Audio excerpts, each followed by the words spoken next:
does amaze me when I listen to these political guys. Now you can go online and, man, all of them are running for office. All of them say they're going to tell us the truth. They all say they're the best one for the job.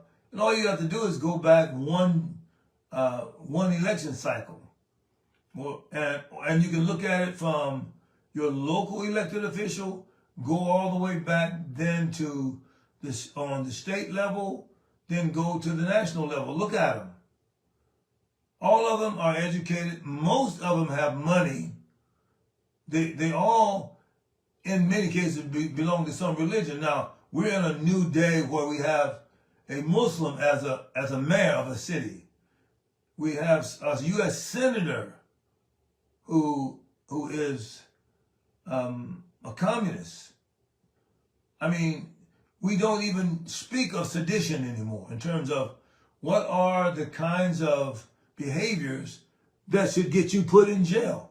What can you say about a president or a country being in this country? I had a young man tell me, I was in the gym last night, that I'm gonna as soon as I get myself, I'm gonna leave this country.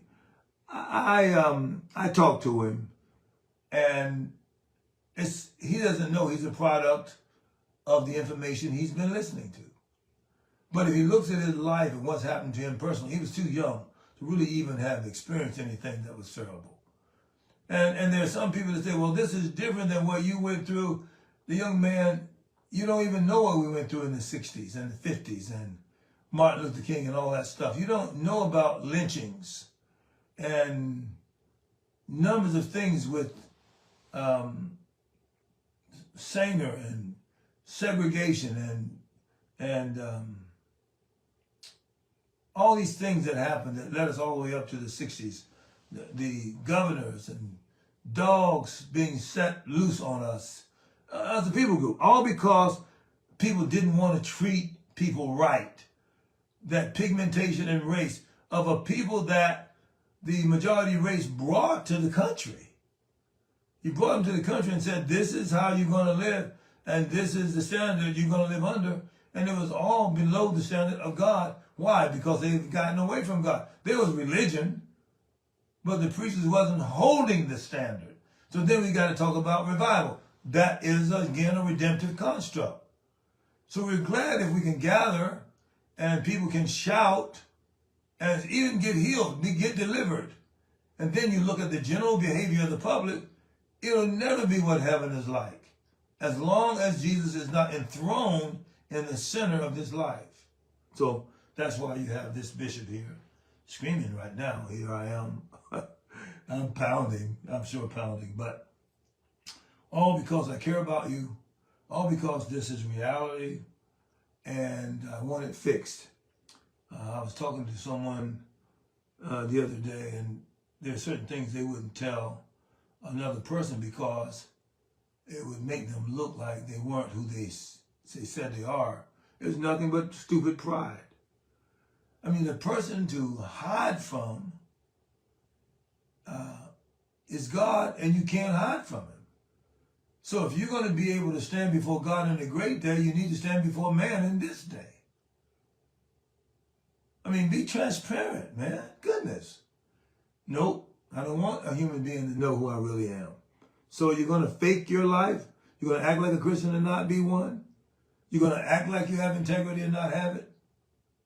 You're going to be black, and as soon as you get some money, either you want to move away from where the people you were raised from.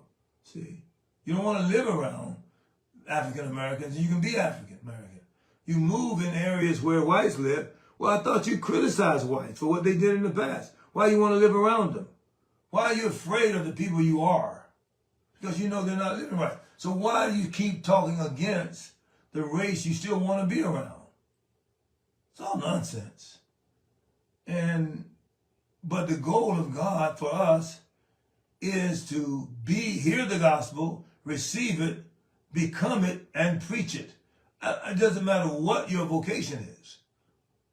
But this gospel of the kingdom should be preached as a witness to the whole world. So that's the point of it. My brother is a trucker.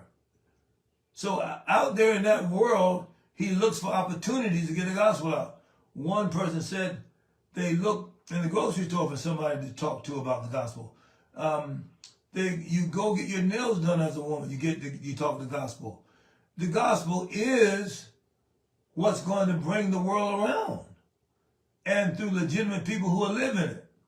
I mean, you don't have to be ordained in a literal building.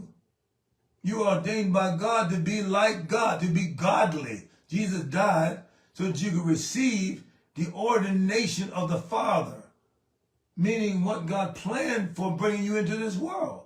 You got to receive that inside. No man can make that happen in you.